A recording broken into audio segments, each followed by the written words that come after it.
Bonjour Thomas Porte. Bonjour. Merci d'être notre invité ce matin sur France Info. À Gaza, la guerre continue avec ce bilan. Au moins 6 Palestiniens morts de faim ce week-end. Un week-end qui a aussi été marqué par cette vidéo d'un otage israélien terriblement amaigri, affaibli, diffusée par le Hamas. Comment est-ce qu'on arrête les atrocités ? Par des sanctions concrètes aujourd'hui contre l'État israélien, parce que beaucoup d'émotions à la vidéo de cet otage israélien qui est totalement affamé, mais c'est aussi le quotidien des Palestiniens et des Palestiniens qui sont affamés. Je rappelle que le cessez-le-feu signé en janvier 2025 prévoyait la libération dans la deuxième phase des otages israéliens. Ça a été violé par Netanyahou.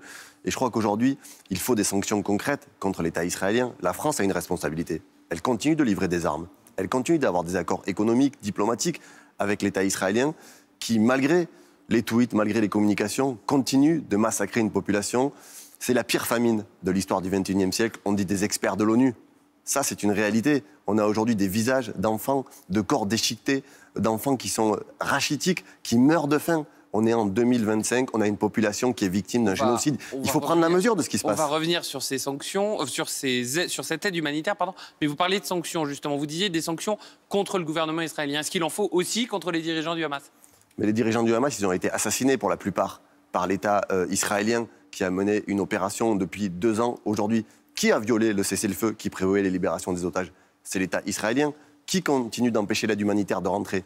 Qui massacre les Palestiniens ? Qui continue la colonisation en Cisjordanie ? Le Hamas ne gère pas la Cisjordanie. Et pourtant, les opérations meurtrières se multiplient. Donc c'est l'État israélien qui aujourd'hui doit être condamné. Est-ce qu'on assiste Ces dirigeants doivent être arrêtés. Une escalade en fait, de violence de part et d'autre dont il est difficile de trouver une issue tout bonnement aujourd'hui ? Non, mais l'issue, elle passe par évidemment un arrêt des combats et par un cessez-le-feu immédiat et permanent. Mais aujourd'hui, à l'heure où on se parle, l'unique responsable de ce qui se passe, c'est l'État israélien. Ça fait 2 ans. Est-ce que la politique de Netanyahou... Le Hamas, il n'est pas responsable. Mais est-ce que la politique de Netanyahou a été efficace pour aller récupérer les otages israéliens ? Tout le monde souhaite que les otages soient libérés. Est-ce qu'après 2 ans de massacres indiscriminés, les otages sont revenus ? Non, y compris la population civile israélienne se mobilise aujourd'hui pour dire à Netanyahou arrêtez cette guerre et trouver une autre solution. Donc aujourd'hui, il faut des sanctions contre l'État israélien qui, aux yeux du monde, perpètre un génocide. Et je crois qu'on ne peut pas regarder ailleurs et faire comme si cela n'existait pas. Et l'histoire n'oubliera pas les gens qui ont cautionné, soutenu et accompagné ce massacre. Alors vous parliez justement de la famine qui sévit à Gaza et qui fait des centaines et des milliers de morts. La France a annoncé hier le largage de 4 tonnes d'aide par avion. C'était 40 tonnes vendredi. Est-ce que notre pays en fait assez ? Non, c'est absolument ridicule. C'est l'équivalent, le premier largage, c'était l'équivalent de 2 camions. Ça fait 20 grammes par Gazaoui qui sont aujourd'hui affamés depuis des mois. La France n'en fait pas assez. La France fait des opérations de communication. Et aujourd'hui, ce qu'il faut, c'est casser le blocus humanitaire et envoyer des milliers de tonnes. Et pourtant, c'est possible, puisqu'à la frontière de Rafah, il y a des centaines de camions de l'ONU, de l'UNRWA, qui sont prêts à rentrer aujourd'hui dans la bande de Gaza, qui sont bloqués par l'État israélien. Il faudrait 500 à 600 camions par jour pour que les gens qui nous écoutent mesurent. La France envoie l'équivalent de 2 camions. La patronne des écologistes, Marine Tondelier, propose d'envoyer la Marine nationale pour justement frayer un chemin à l'aide humanitaire par la mer. Est-ce que vous trouvez que c'est une bonne solution ? C'est une solution qui ne peut pas s'appliquer puisqu'il n'y a pas de port en eau profonde dans la bande de Gaza et sur la plage à Gaza, donc ça ne pourrait pas marcher. Maintenant, je salue toutes les initiatives qui font en sorte qu'on casse ce blocus-là. 2 collègues à moi, Bastien Lachaud et Aurélien Saint-Toul, ont fait une proposition qui est celle d'un pont aérien que la France pourrait mettre en place pour livrer de l'aide humanitaire en lien avec les gens sur le terrain, pour qu'il y ait une réception et qu'on n'ait pas des gens qui se jettent sur le peu de colis qui arrivent. Moi, je le dis vraiment, il faut que les gens regardent ces images. Hier soir encore, dans le nord de la bande de Gaza, on a eu des dizaines de Palestiniens qui étaient assassinés alors qu'ils allaient chercher de l'aide humanitaire par la soi-disant fondation qui, en fait, participe au génocide. Vous parlez de sanctions tout à l'heure. On a vu avec la Russie dans le conflit en Ukraine que les sanctions, ça ne marche pas, tout bonnement. Est-ce que l'impuissance, c'est pas inévitable dans des conflits comme ça ? Surtout quand on a les États-Unis qui soutiennent pour l'instant l'État d'Israël. Les États-Unis sont le premier complice du génocide, vous avez raison de le souligner, puisque c'est eux qui participent à livrer des milliards d'euros d'armes à l'État israélien, qui s'opposent à toutes les résolutions qui sont votées, notamment au Conseil de sécurité de l'ONU. Mais si chaque État regarde à côté et dit que ce n'est pas possible d'agir, ça ne marchera pas. Je crois qu'aujourd'hui, par exemple, l'Union européenne a une responsabilité. L'Union européenne est le premier partenaire commercial de l'État israélien, ce qu'on appelle les accords d'association, dont il est dit à l'intérieur que si vous violez les droits humains, il peut être suspendu. Il y a un certain nombre de pays européens qui demandent aujourd'hui que ces accords soient suspendus.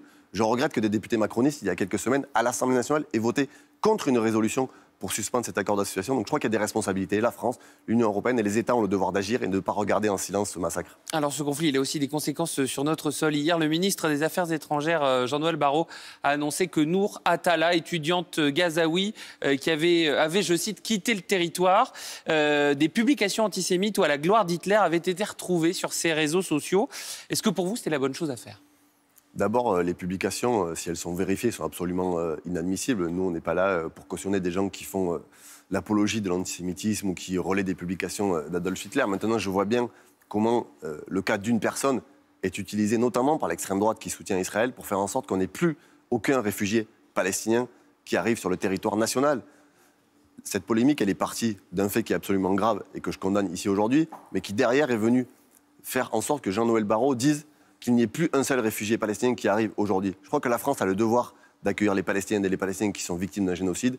La France en a déjà fait sortir un certain nombre et nous devons continuer à les accueillir et faire croire que parce qu'une personne a dit des choses absolument atroces, ce serait l'intégralité des Palestiniens, comme j'ai pu l'entendre sur des chaînes. On a parlé de culture arriérée sur les Gazaouis, c'est absolument inacceptable. Pas ici. La France, non pas sur votre chaîne, mais je l'ai entendu sur d'autres chaînes, je tiens à le souligner, c'est absolument inacceptable et la France a le devoir d'accueillir les réfugiés palestiniens. Alors en France, l'actualité, c'est aussi ce plan anti-fraude annoncé hier par la ministre des Solidarités et de la Santé, Catherine Vautrin. Ça représente, cette fraude sociale, 13 milliards d'euros par an. Est-ce que ça va dans le bon sens, selon vous ? Est-ce qu'au moment où on cherche 40 milliards, c'est une bonne idée ? Je crois que lutter contre la fraude, personne ne peut être contre. Mais si on veut être sérieux, il faut lutter contre tous les types de fraude. Et il y a quand même un absent assez important dans ce dispositif. C'est ce qu'on appelle la fraude fiscale dans ce pays qui représente entre 80 et 100 milliards selon les études. Et en plus, le dispositif de Catherine Vautrin... C'est très difficile à chiffrer aujourd'hui. Oui, entre 80 et 100 milliards d'un côté, et de l'autre côté, vous le dites vous-même, c'est 13 milliards. Donc on voit le delta qu'il y a entre les deux. Mais ce que je veux dire, c'est qu'en plus, le rapport du Haut Conseil du financement de la sécurité sociale dit que la majorité des fraudes sociales sont issues des entreprises, des travailleurs indépendants et des professionnels de santé, pas des assurés.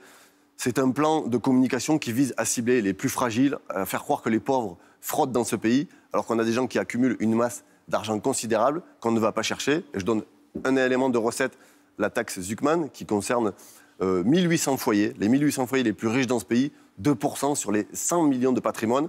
Ça ne changera rien à leur vie, ça permettrait de rapporter 20 milliards d'euros aux caisses de l'État chaque année. Alors justement, ces mesures, elles seront contenues dans le projet de loi de finances, dans le budget qui sera étudié à l'automne.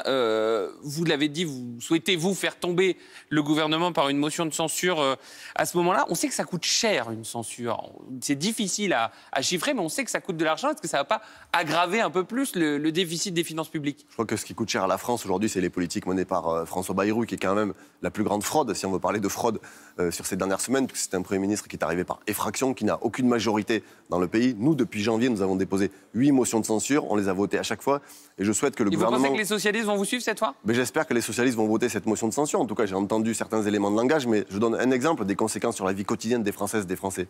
La TVA sur les factures d'électricité et de gaz, au 1er août, elle va passer de 5,5 à 20%.